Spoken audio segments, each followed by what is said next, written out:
Hello everyone. My video today is about how to knit a microwave mitt in less than 15 minutes. This is my pattern, 60 rows of circular knitting, 1 tube. These are the tools and materials I used. I used a 22 needle knitting machine. You can use any brand of 22 needle knitting machines. Before starting, set the switch down to the circular knitting position. Casting on with waste yarn for about 5 to 10 rows, slowly turn the handle clockwise. Alternately place the cotton yarn before and after the rising needle until it reaches the starting point again. I use white cotton yarn because it forms a clear thread with the main yarn at the start of the needle, and the needles can be easily picked up one by one later as well. It is convenient for seamless binding. Starting with waste yarn can make the binding smoother, reduce the thickness of the joint, and improve the beauty of the finished product. The knitting part of the main yarn will not be affected when it is disassembled later. After starting with 5 to 10 rows of waste yarn, set the row counter to 0, switch to the main yarn, and start knitting the finished product with the main yarn. I use my left hand as adding weight to the machine for tension control to prevent loose or uneven knitting, especially when knitting with finer or 100% cotton yarns. I use 100% cotton yarn for this project. Advantage of tension control is, in some cases, especially for lightweight yarns or 100% cotton yarns, it can reduce the chance of missed stitches or dropped stitches. Different circular knitting machines will have different ways to connect and adjust the weight.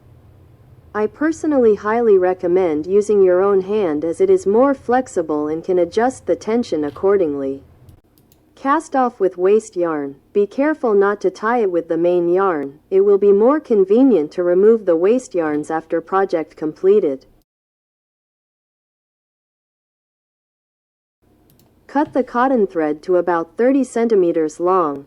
Slowly turn the handle clockwise until all the thread loops are off the hook on the machine. Pull and smooth the tub flat. Use the interface point of the waste yarn and the main yarn as the base point, and start from the other side. Bind off each end with a crochet, with directly weaving the stitches together without additional yarn. Transfer the first stitch. Insert the crochet hook into the first stitch on the knitting needle and pull it off the needle, keeping it on the crochet hook. Transfer the next stitch. Insert the hook into the next stitch on the knitting needle and pull it off the needle. You now have 2 stitches on the hook. Slip 1 stitch over. Use the hook to pull the first stitch, the one closest to the hook handle, over the second stitch and off the hook. This secures the first stitch. Repeat the process. Continue transferring the next stitch from the knitting needle onto the hook and slipping the previous stitch over it until you've worked all the way around the tube. Final loop. When you have 1 stitch remaining, pull the loop snug to secure it. After both sides binded off, remove the waste yarns.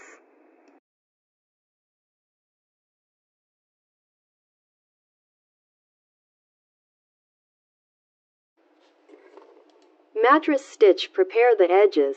Flatten the tube so that the edges you want to seam are aligned. Make sure the right sides of the fabric are facing you. Thread the needle. Thread your tapestry needle with a piece of yarn long enough to sew the seam. Locate the stitch columns. On each side of the seam, find the edge stitch column. You will work between the first and second stitches from the edge on each side. Start the stitch. Insert the needle under the horizontal bar between the first and second stitches on one side. Pull the yarn through, leaving a small tail at the end for weaving in later. Alternate sides. Move to the opposite side and insert the needle under the corresponding horizontal bar between the first and second stitches. Pull through gently. Return to the first side and pick up the next horizontal bar. Continue seaming. Work back and forth, always inserting the needle under the next horizontal bar on the opposite side. Tighten the seam. Every few stitches, gently pull the yarn to tighten the seam. This will draw the edges together invisibly, like a natural continuation of the fabric. That's why it's called invisible stitching. Finish the seam. Once you've reached the end of the seam, secure the yarn by weaving it into the fabric on the wrong side. Trim any excess yarn.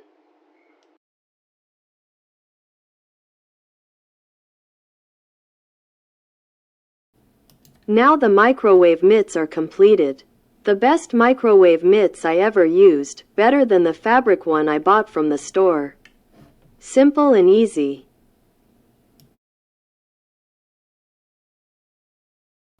If you like my video, please subscribe and like and share. Thank you.